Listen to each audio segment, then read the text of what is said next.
इस वीडियो में हम चर्चा करेंगे शिव पुराण का तीसरा अध्याय है रुद्र संहिता का। रुद्र संहिता का तीसरा अध्याय है कामदेव को ब्रह्मा जी द्वारा शाप देना। कामदेव को ब्रह्मा जी द्वारा शाप देना, क्या शाप दिया गया यहाँ पे ये हम चर्चा करेंगे। ब्रह्मा जी ने कहा, हे नारद, सभी ऋषि मुनि उस पुरुष के लिए उचित नाम खोजने लगे। तब सोच विचार के बोले कि तुम उत्पन्न होते ही ब्रह्मा का मन मंथन कर दिया है, अतः तुम्हारा नाम पहला नाम मंथन होगा। तुम्हारे जैसा इस संसार में कोई नहीं, इसलिए तुम्हारा दूसरा नाम काम होगा, तीसरा नाम मदन और चौथा नाम कंदर्प होगा। अपने नामों के विषय में जानते ही काम ने अपने 5 बाणों को नामकरण कर उनका परीक्षण किया। काम ने अपने 5 बाणों को हर्षण, रोचन, मोहन, शोषण, मारण नाम से सुशोभित किया। ये बाण ऋषि मुनियों को भी मोहित कर सकते थे। उस स्थान पर बहुत से देवता व ऋषि उपस्थित थे। उस समय संध्या भी वहां थी। कामदेव द्वारा चलाए गए बाणों के फलस्वरूप सभी मोहित हो गए। सबके मन में विकार आ गया। सभी काम के वशीभूत हो चुके थे। प्रजापति, मरीचि, अत्रि, दक्ष आदि सभी मुनियों के साथ ब्रह्मा जी भी काम के वश में होकर संध्या को पाने की इच्छा करने लगे। ब्रह्मा व उनके मानस पुत्र सभी को एक कन्या पर मोहित होता देखकर धर्म को बहुत दुख हुआ। धर्म ने धर्म रक्षा त्रिलोकीनाथ का स्मरण किया। तब मुझे देखकर शिव जी हंसे और कहने लगे, हे ब्रह्मा, अपनी पुत्री के प्रति ही तुम मोहित कैसे हो गए? सूर्य का दर्शन करने वाले दक्ष, मारीचि आदि योगियों का निर्मल मन कैसे स्त्री को देखते ही मलिन हो गया? जिन देवताओं का मन स्त्री के प्रति आसक्त हो, उनके साथ शास्त्र संगति किस प्रकार की जा सकती है? इस प्रकार के शिव वचन सुनकर मुझे बहुत लज्जा का अनुभव हुआ और मेरा पूरा शरीर पसीने पसीने हो गया।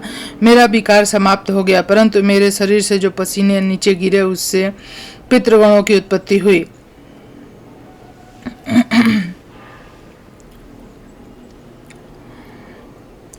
उससे 64,000 अग्नेश्वातो पितृगण उत्पन्न हुए और 86,000 बहिर्पद पितृ हुए। एक सर्वगुण संपन्न अति सुंदर कन्या भी उत्पन्न हुई, जिसका नाम रति था। उसका रूप सौंदर्य देखकर ऋतु आदि स्खलित हो गए एवं उससे अनेक पितरों की उत्पत्ति हुई। इस प्रकार संध्या से बहुत से पितरों की उत्पत्ति हुई।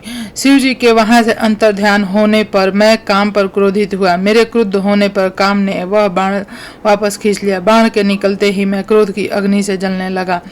मैंने काम को शिव बाण से भस्म होने का शाप दे डाला। यह सुनकर काम और रति दोनों मेरे चरण में गिर पड़े, मेरी स्तुति करने लगे, क्षमा याचना करने लगे। तब काम ने कहा, हे प्रभु, आपने ही तो मुझे वर देते हुए कहा था कि ब्रह्मा, विष्णु, रुद्र समेत सभी देवता, ऋषि, मुनि, मनुष्य तुम्हारे बस में होंगे। मैं तो सिर्फ अपनी उस शक्ति का परीक्षण कर रहा था, इसलिए मैं निरपराध हूँ। प्रभु मुझ पर कृपा करें, इस शाप के प्रभाव को समाप्त करने का उपाय बताएं। इस प्रकार काम के वचन सुनकर ब्रह्मा जी का क्रोध शांत हुआ। तब उन्होंने कहा कि मेरा शाप झूठ नहीं हो सकता, इसलिए तुम कामदेव के तीसरे नेत्र रूपी अग्निबाण से भस्म हो जाओगे। परंतु कुछ समय पश्चात जब शिव जी विवाह करेंगे, अर्थात उनके जीवन में देवी पार्वती आएंगी, तब तुम्हारा शरीर पुनः प्राप्त हो जाएगा। चौथा अध्याय काम रति विवाह। नारद जी ने पूछा, हे ब्रह्मा जी, इसके पश्चात क्या हुआ? आप मुझे इसके आगे की कथा भी बताइए। भगवान काम और रति का विवाह हुआ या नहीं? आपके साहब का क्या हुआ? कृपया इसके बारे में मुझे सब विस्तार बताइए। ब्रह्मा जी बोले, शिव जी के वहां से अंतर्ध्यान हो जाने पर दक्ष ने काम से कहा, हे कामदेव, आपके ही समान सगुण गुणों वाली परम सुंदरी और सुशीला मेरी कन्या को तुम पत्नी के रूप में स्वीकार करो। मेरी पुत्री सर्वगुण संपन्न तथा हर तरीके से आपके लिए सुयोग्य है। हे महातेजस्वी मनोभाव, यह हमेशा तुम्हारे साथ रहेगी और तुम्हारी इच्छा अनुसार कार्य करेगी। यह कहकर दक्ष ने अपनी कन्या, जो उसके पसीने से उत्पन्न हुई थी, का नाम रति रख दिया। तत्पश्चात कामदेव और रति का विवाह 16 संपन्न हुआ। हे नारद, दक्ष की पुत्री रति बड़ी रमणी और परम सुंदरी थी। उसका रूप लावण्य मुनियों को भी मोहित कर लेने वाला था। रति से विवाह होने पर कामदेव अत्यंत प्रसन्न हुए। वे रति पर पूर्ण मोहित है। उनके विवाह पर बहुत बड़ा उत्सव हुआ। प्रजापति दक्ष पुत्र के लिए सुयोग्य वर पाकर बहुत खुश हुए। दक्ष कन्या देवी रति भी कामदेव को पाकर धन्य हो गए। जिस प्रकार बादलों में बिजली शोभा पाती है, उसी प्रकार कामदेव के साथ रति शोभा पा रही थी। कामदेव ने रति को अपने हृदय सिंहासन में बैठाया तो रति भी कामदेव को पाकर उसे प्रकार प्रसन्न हुई, जिस प्रकार श्री हरि को पाकर देवी लक्ष्मी। उस समय आनंद और खुशी से सराबोर कामदेव और रति भगवान शिव का साथ भूल गए। सूत जी कहते हैं, ब्रह्मा जी का यह कथन सुनकर महर्षि नारद बड़े प्रसन्न हुए और सहर्ष बोले, हे महामते, आपने शिव की अद्भुत लीला मुझे सुनाई है। प्रभु, अब मुझे आप यह बताइए कि कामदेव रति के विवाह के उपरांत सब देवताओं के अपने धाम चले जाने के बाद पितरों को उत्पन्न करने वाली ब्रह्म कुमारी संध्या कहाँ गई? उनका विवाह कब और किससे हुआ? संध्या के विषय में मेरी जिज्ञासा शांत करिए। 5वां अध्याय, संध्या का चरित्र। सूत जी बोले, हे ऋषियों, नारद जी के इस प्रकार प्रश्न करने पर ब्रह्मा जी ने कहा, मुने, संध्या का चरित्र सुनकर समस्त कामनियां सती साध्वी हो सकती हैं। वह संध्या मेरे मानस पुत्री थी, जिसने घोर तपस्या करके अपना शरीर त्याग दिया था। फिर वह मुनि श्रेष्ठ मेधातिथि की पुत्री अरुंधति के रूप में जन्मी। संध्या ने तपस्या करते हुए अपना शरीर इसलिए त्याग दिया था क्योंकि वह स्वयं को पापनी समझती थी। उसे देखकर स्वयं उसके पिता और भाइयों में काम की इच्छा जागृत हुई थी। तब उसने इसका प्रायश्चित करने के बारे में सोचा था। निश्चय किया कि वह अपना शरीर वैदिक अग्नि में जला देगी, जिससे मर्यादा स्थापित हो। भूतल पर जन्म लेने वाला कोई भी जीव तरुण अवस्था से पहले काम के प्रभाव में नहीं आ पाएगा। यह मर्यादा स्थापित कर मैं अपने जीवन का त्याग कर दूंगी। मन में ऐसा विचार करके संध्या चंद्रभाग नामक पर्वत पर चली गई। वहां से चंद्रभागा नदी के आरंभ हुआ। इस बात का ज्ञान होने पर मैंने वेद शास्त्र के पारंगत विद्वान सर्वज्ञ ज्ञानयोगी पुत्र वशिष्ठ को वहां जाने की आज्ञा दी।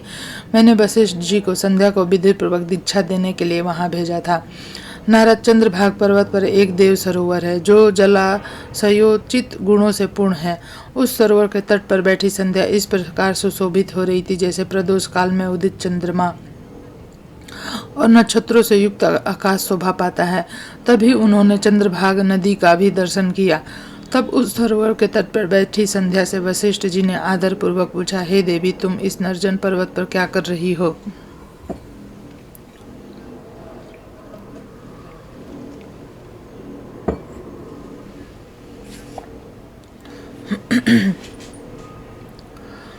तुम्हारे माता पिता कौन है? यदि यह छिपाने योग्य न हो तो कृपया मुझे बताओ। यह वचन सुनकर संध्या ने महर्षि वशिष्ठ की ओर देखा। उनका शरीर दिव्य तेज से प्रकाशित था। मस्तक पर जटा धारण किए वे साक्षात कोई पुण्यात्मा जान पड़ते थे। संध्या ने आदर पूर्वक प्रणाम करते हुए वशिष्ठ जी को अपना परिचय देते हुए कहा, ब्राह्मण, मैं ब्रह्मा जी की पुत्री संध्या हूँ। मैं इस निर्जन पर्वत पर तपस्या करने आई हूँ। यदि आप उचित समझे तो मुझे तपस्या की विधि बताइए। मैं तपस्या के नियमों को नहीं जानती हूँ, अतः मुझ पर कृपा करके आप मेरा उचित मार्गदर्शन करें। संध्या की बात सुनकर वशिष्ठ जी ने जान लिया कि देवी संध्या मन में तपस्या का दृढ़ संकल्प कर चुकी है। इसलिए वशिष्ठ जी ने भक्तवत्सल भगवान शिव का स्मरण करते हुए कहा, हे देवी, जो सबसे महान और उत्कृष्ट है, सभी के परम आराध्य हैं, जिन्हें परमात्मा कहा जाता है, तुम उन महादेव शिव को अपने हृदय में धारण करो। भगवान शिव ही धर्म, अर्थ, काम और मोक्ष के स्रोत हैं। तुम उन्हीं का भजन करो। ओम नमः शिवाय मंत्र का जाप करते हुए मौन तपस्या करो। उसके अनुसार मौन रहकर ही स्नान और शिव पूजन करो। प्रथम 2 बार छठे समय में जल को आहार के रूप में लो। तीसरी बार छठा समय आने पर उपवास करो। देवी, इस प्रकार की गई ब्रह्मचर्य का फल देने वाली तथा अभीष्ट मनोरथों को पूरा करने वाली होती है। अपने मन में शुभ उद्देश्य लेकर शिव जी का मनन व चिंतन करो।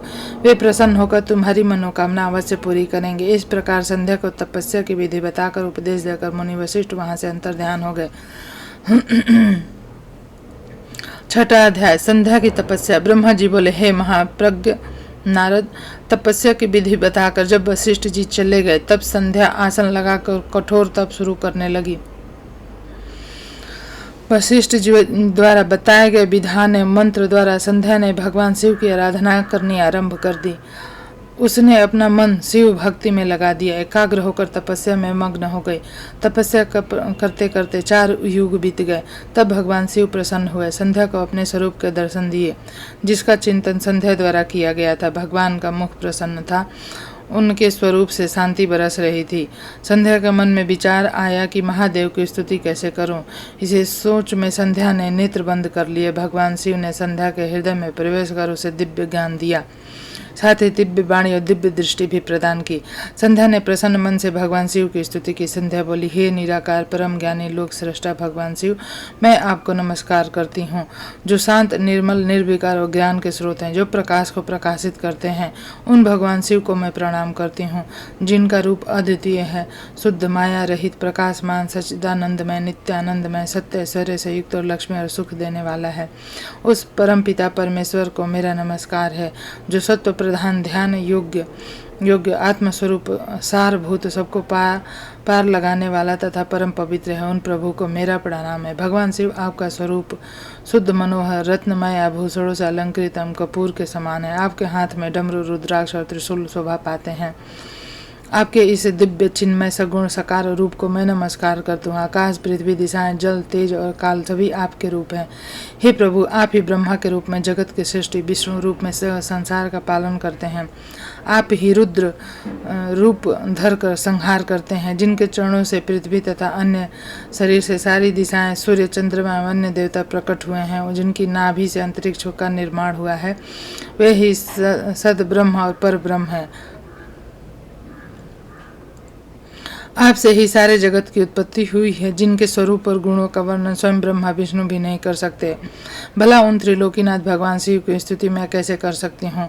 मैं एक अज्ञानी और मूर्ख स्त्री हूँ। मैं किस तरह आपको पूजूं कि आप मुझ पर प्रसन्न हो? हे प्रभु, मैं बारंबार आपको नमस्कार करती हूँ। ब्रह्मा जी बोले, नारद संध्या द्वारा कहे गए वचन से भगवान शिव बहुत प्रसन्न हुए। उनकी स्तुति ने उन्हें द्रवित कर दिया। भगवान शिव बोले, हे देवी, मैं तुम्हारी तपस्या से प्रसन्न हूँ, अतः तुम्हारी जो इच्छा हो वर मांगो, तुम्हारी इच्छा से मैं अवश्य पूर्ण करूँगा।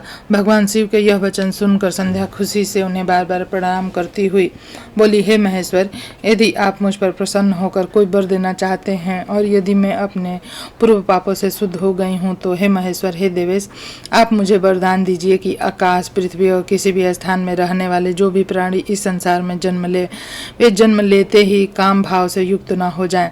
हे प्रभु, मेरे पति की सुहृदय मित्र के समान हो और अधिक कामी न हो। हे प्रभु, मेरे पति भी सुहृदय मित्र के समान हो, अधिक कामी न हो। उनके अलावा जो भी मनुष्य मुझे सकाम भाव से देखे वह पुरुष तत्वहीन अर्थात नपुंसक हो जाए। हे प्रभु, मुझे यह वरदान भी दीजिए कि मेरे समान विख्यात और परम तपस्वी लोकों में कोई न हो। निष्पाप संध्या के वरदान मांगने को सुनकर भगवान शिव बोले, हे देवी संध्या, तथास्तु, तुम जो चाहती हो मैं तुम्हें प्रदान करता हूँ। प्राणियों के जीवन में अब 4 अवस्थाएं होंगी। पहली शैशव अवस्था, दूसरी कौमार्य अवस्था, तीसरी यौन अवस्था और चौथी वृद्धावस्था। तीसरी अवस्था अर्थात यौन अवस्था में ही मनुष्य सकाम होगा। कहीं कहीं दूसरी अवस्था के अंत में भी प्राणी सकाम हो सकता है। तुम्हारी तपस्या से प्रसन्न होकर ही मैं यह मर्यादा निर्धारित की है। तुम परम सती होगी। तुम्हारे पति के अतिरिक्त जो भी मनुष्य तुम्हें सकाम भाव से देखा वह तुरंत पुरुषत्व हीन हो जाएगा।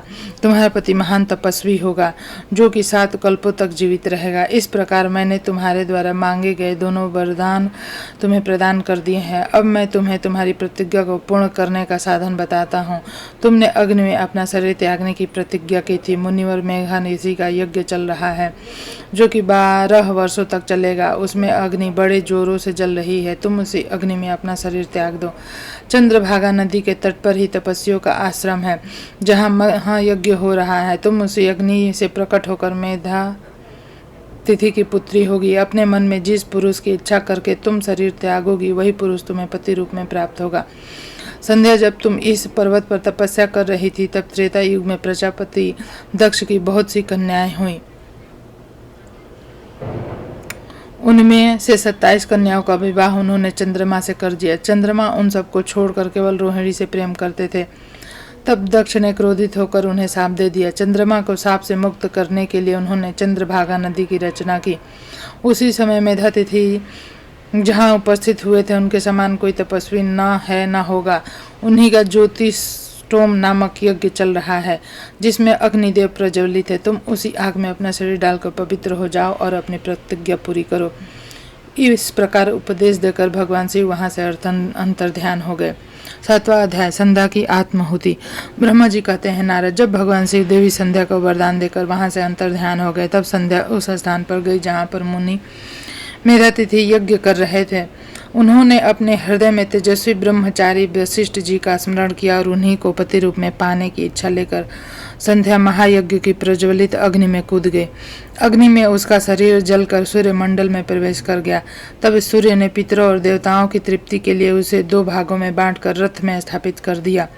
उसके शरीर का ऊपरी भाग प्रातः संध्या हुआ और शेष भाग सायं संध्या हुआ। प्रातः संध्या से पितरों को संतुष्टि मिलती है। सूर्योदय से पूर्व जब आकाश में लाली छाई होती है अर्थात अरुणोदय होता है, उस समय देवताओं का पूजन करें। जिस समय लाल कमल के समान सूर्य अस्त होता है अर्थात डूबता है, उस समय पितरों का पूजन करना चाहिए। भगवान शिव ने संध्या के प्राणों को दिव्य शरीर प्रदान कर दिया। जब मेधातिथि मुनि का यज्ञ समाप्त हुआ तब उन्होंने एक कन्या को, जिसकी कांति सोने के समान थी, अग्नि में पड़े देखा। उसे मुनि ने भली प्रकार स्नान कराया, अपनी गोद में बैठा लिया। उसका नाम अरुंधति रखा। यज्ञ के निर्विघ्न समाप्त होने, पुत्री प्राप्त होने के कारण मेधातिथि मुनि बहुत प्रसन्न हुए थे। उन्होंने अरुंधति का पालन आश्रम में ही किया। वह धीरे धीरे उसी चंद्रभागा नदी के तट पर रहते हुए बड़ी होने लगी। जब वह विवाह योग्य हुई तब तो हम त्रिदेव ब्रह्मा विष्णु महेश ने मेधा मुनि से बात कर उसका विवाह मुनि वशिष्ठ से करा दिया। मुनि मेधातिथि की पुत्री महासाध्वी अरुंधति अति पतिव्रता थी। वह मुनि वशिष्ठ को पति रूप में पाकर बहुत प्रसन्न हुई थी। वह उनके साथ रमण करने लगी। उसे शक्ति आदि शुभ एवं श्रेष्ठ पुत्र उत्पन्न हुए। हे नारद, इस प्रकार मैंने तुम्हें परम पवित्र देवी संध्या का चरित्र सुनाया है। यह समस्त अभीष्ट फलों को देने वाला है। यह परम पावन और दिव्य है। जो स्त्री पुरुष इस शुभ व्रत का पालन करते हैं उनकी सारी कामनाएं पूरी होती हैं। 8वां अध्याय, काम की हार। सूत जी बोले, हे ऋषियों, इस प्रकार प्रजापति ब्रह्मा जी ने कहा। तब उनके वचनों को सुनकर नारद जी आनंदित होकर बोले, हे ब्राह्मण, मैं आपको बहुत धन्यवाद देता हूँ कि आपने इस दिव्य कथा को मुझे सुनाया। हे प्रभु, अब आप मुझे संध्या के विषय में और बताइए कि विवाह के बाद उन्होंने क्या किया।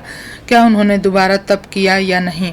सूत जी बोले, इस प्रकार नारद जी ने ब्रह्मा जी से पूछा। उन्होंने यह भी पूछा कि जब कामदेव रति के साथ विवाह करके वहां से चले गए और दक्ष आदि सभी मुनि वहां से चले गए, संध्या भी तपस्या के लिए वहां से चली गई, तब वहां पर क्या हुआ। ब्रह्मा जी बोले, हे श्रेष्ठ नारद, तुम भगवान शिव के परम भक्त हो। तुम उनकी लीला को अच्छी प्रकार जानते हो। पूर्व काल में जब मैं मोह में फंस गया तब भगवान शिव ने मेरा मजाक उड़ाया। तब मुझे बहुत दुख हुआ। मैं भगवान शिव से ईर्ष्या करने लगा। मैं दक्ष मुनि के यहाँ गया। देवी रति और कामदेव भी वहाँ थे। मैंने उन्हें बताया कि शिव जी ने किस प्रकार मेरा मजाक उड़ाया था। मेरे पुत्रों से कहा कि तुम मेरे प्रयत्न करो से महादेव शिव किसी कमनीय कांति वाले स्त्री से विवाह कर लें। मैंने प्रभु शिव को मोहित करने के लिए कामदेव रति को तैयार किया। कामदेव ने मेरी आज्ञा को मान लिया। हे ब्रह्मा जी, मेरा अस्त्र तो सुंदर स्त्री ही है, अतः आप भगवान शिव के लिए किसी परम सुंदरी की सृष्टि कीजिए। यह सुनकर मैं चिंता में पड़ गया। मेरी तेज सांसों से पुष्पों से सजे बसंत का आरंभ हुआ। बसंत और नल ने कामदेव की सहायता की के साथ कामदेव ने शिव जी को मोहने की चेष्टा की पर सफल नहीं हुए। उन्होंने मारुत गणों के साथ पुनः उन्हें शिव जी के पास भेजा। बहुत प्रयत्न करने पर भी वे सफल नहीं हो पाए। अतः मैंने बसंत आदि सहचरों सहित रति को साथ लेकर शिव जी को मोहित करने को कहा। फिर कामदेव प्रसन्नता से रति और अन्य सहायकों के साथ लेकर शिव जी के स्थान को चले गए। 9वां अध्याय, ब्रह्मा जी का शिव विवाह है तो प्रयत्न। ब्रह्मा जी बोले, काम ने प्राणियों को मोहित करने वाला अपना प्रभाव फैलाया। बसंत ने उसका पूरा सहयोग किया। रति के साथ कामदेव ने शिव जी को मोहित करने के लिए अनेक प्रकार के यत्न किए। इसके फलस्वरूप सभी जीव और प्राणी मोहित हो गए। जड़ चेतना समस्त सृष्टि काम के वश में होकर अपनी मर्यादा को भूल गई। संयम का व्रत पालन करने वाले ऋषि मुनि अपने कृत्य पर पश्चाताप करते हुए आश्चर्यचकित थे कि उन्होंने कैसे अपने व्रत को तोड़ दिया, परंतु भगवान शिव पर उनका वश नहीं चल सका। कामदेव के सभी प्रयत्न व्यर्थ हो गए। तब कामदेव निराश हो गए और अब मेरे पास आए, मुझे प्रणाम करके बोले, हे भगवान, मैं इतना शक्तिशाली नहीं हूँ जो शिव जी को मोह सकूँ। यह बात सुनकर मैं चिंता में डूब गया। उसी समय मेरे सांस लेने से बहुत से भयंकर गण प्रकट हो गए, जो अनेक वाद्य यंत्रों को जोर जोर से बजाने लगे और मारो मारो की आवाज़ करने लगे। ऐसी अवस्था देखकर कामदेव ने उनके विषय में मुझसे प्रश्न किया। तब मैंने उन गणों को मार नामक प्रदान कर उन्हें कामदेव को सौंप दिया और बताया कि ये सदा तुम्हारे वश में रहेंगे। तुम्हारी सहायता के लिए इनका जन्म हुआ। यह सुनकर रति और कामदेव बहुत प्रसन्न हुए। कामदेव ने कहा, प्रभु, मैं आपकी आज्ञा के अनुसार पुनः शिव जी को मोहित करने के लिए जाऊंगा, परंतु मुझे यह लगता है कि मैं उन्हें मोहने में सफल नहीं हो पाऊंगा। साथ ही मुझे इस बात का भी डर है कि कहीं वे आपके शाप के अनुसार मुझे भस्म न कर दें। यह कहकर कामदेव, रति, बसंत और अपने मारगणों को साथ लेकर पुनः शिव धाम को चले गए। कामदेव ने शिव जी को मोहित करने के लिए बहुत से उपाय किए, परंतु वे परमात्मा शिव को मोहित करने में सफल न हो सके। फिर कामदेव वहां से वापस आ गए, मुझे अपने असफल होने की सूचना दी। मुझसे कामदेव कहने लगे कि हे ब्राह्मण, आप ही शिव जी को मोह में डालने का उपाय करें। मेरे लिए उन्हें मोहना संभव नहीं है। ब्रह्मा विष्णु संवाद। ब्रह्मा जी बोले, नारद, काम के चले जाने पर श्री महादेव जी को मोह करने का मेरा अहंकार गिरकर चूर चूर हो गया, परंतु मेरे मन में यही चलता रहा कि ऐसा क्या करूं जिससे महात्मा शिव जी शस्त्र ग्रहण कर लें। यह सोचते सोचते मुझे विष्णु जी का स्मरण हुआ। उन्हें याद करते ही पीताम्बरधारी श्री हरि विष्णु मेरे सामने प्रकट हो गए। मैंने उनकी प्रसन्नता के लिए उनकी बहुत स्तुति की। तब विष्णु जी मुझसे पूछने लगी कि मैंने उनका स्मरण किस उद्देश्य से किया। यदि तुम्हें कोई दुख या कष्ट है तो कृपया मुझे बताओ, मैं उस दुख को मिटा दूंगा। तब मैंने उनसे कहा, हे केशव, यदि भगवान शिव किसी तरह पत्नी ग्रहण कर लें अर्थात विवाह कर लें तो मेरे सभी दुख दूर हो जाएंगे, मैं पुनः सुखी हो जाऊंगा। मेरी यह बात सुनकर भगवान मधुसूदन हंसने लगे और मुझे लोक सृष्टा ब्रह्मा का हर्ष बढ़ाते हुए बोले, हे ब्रह्मा जी, मेरी बातों को सुनकर आपके सभी भ्रमों का निवारण हो जाएगा। शिव जी ही सबके कर्ता और भर्ता हैं, वे ही संसार का पालन करते हैं, वे ही पापों का नाश करते हैं। भगवान शिव ही पर ब्रह्म परेश्वर, निर्गुण, नित्य, अनिर्देश्य, निर्विकार, अद्वितीय, अनंत और सबका अंत करने वाले हैं। वे सर्वव्यापी हैं, तीनों गुणों के आश्रय देने वाले ब्रह्मा, विष्णु और महेश नाम से प्रसिद्ध हैं। रजोगुण, तमोगुण, सतगुण से दूर एवं माया से रहित हैं। भगवान शिव युग परायण और भक्त वत्सल हैं। हे विधे, जब भगवान शिव ने आपकी कृपा से हमें प्रकट किया था उस समय उन्होंने हमें बताया कि यद्यपि ब्रह्मा, विष्णु और रुद्र तीनों मेरे ही अवतार होंगे, परंतु रुद्र को मेरा पूर्ण रूप माना जाएगा। इसी प्रकार देवी उमा के भी 3 रूप होंगे। एक रूप का नाम लक्ष्मी होगा, वह श्रीहरि की पत्नी होंगी। दूसरा रूप सरस्वती का होगा, वे ब्रह्मा जी की पत्नी होंगी। देवी सीता का उमा का स्वरूप होगा, वे ही भावी रुद्र की पत्नी होंगी। ऐसा कहकर भगवान महेश्वर वहां से अंतर्ध्यान हो गए। समय आने पर हम दोनों ब्रह्मा विष्णु का विवाह देवी सरस्वती और लक्ष्मी से हुआ। भगवान शिव ने रुद्र के रूप में अवतार लिया। वे कैलाश पर्वत पर निवास करते हैं। जैसे कि भगवान शिव ने बताया, रुद्र अवतार की पत्नी देवी सती होंगी, जो साक्षात शिवा रूप हैं। अतः उन्होंने उनका अवतरण हेतु प्रार्थना करनी चाहिए। अपने मनोरथ का ध्यान करते हुए देवी शिवा की स्तुति करो। हे देवेश्वरी, प्रसन्न होने पर तुम्हारी सभी परेशानियां और बाधाओं को दूर कर देंगी। इसलिए तुम सच्चे हृदय से उनका स्मरण कर उनकी स्तुति करो। यदि शिवा प्रसन्न हो जाएंगी तो वे पृथ्वी पर अवतरित होंगी। वे इस लोक में किसी मनुष्य की पुत्री बनकर मानव शरीर धारण करेंगी। तब वे निश्चय ही भगवान रुद्र का वर्ण कर उन्हें पति रूप में प्राप्त करेंगी। तब तुम्हारी सभी इच्छाएं अवश्य पूर्ण होंगी। अतएव तुम प्रजापति दक्ष को यह आज्ञा दो कि वह तपस्या करना आरंभ कर दें। उनके तप के प्रभाव से ही पार्वती देवी सती के रूप में उनके यहाँ जन्म लेंगी। देवी सती ही महादेव को विवाह सूत्र में बांधेंगी। शिवा और शिव जी दोनों ही निर्गुण पर ब्रह्म स्वरूप हैं, अपने भक्तों को पूर्णतः अधीन हैं। वे उनकी इच्छानुसार कार्य करते हैं। ऐसा कहकर भगवान श्री हरि विष्णु वहाँ से अंतर्ध्यान हो गए। उनकी बातें सुनकर मुझे बड़ा संतोष हुआ, क्योंकि मुझे मेरे दुखों और कष्टों का निवारण करने का उपाय मालूम हो गया था। 11वां अध्याय, ब्रह्मा जी की काली देवी से प्रार्थना। इस विषय पर चर्चा हम अगले वीडियो में करेंगे। यह वीडियो आपको कैसा लगा कमेंट करके ज़रूर से बताएं। चैनल को सब्सक्राइब करें, वीडियो को लाइक करें और वीडियो को शेयर भी करें। धन्यवाद।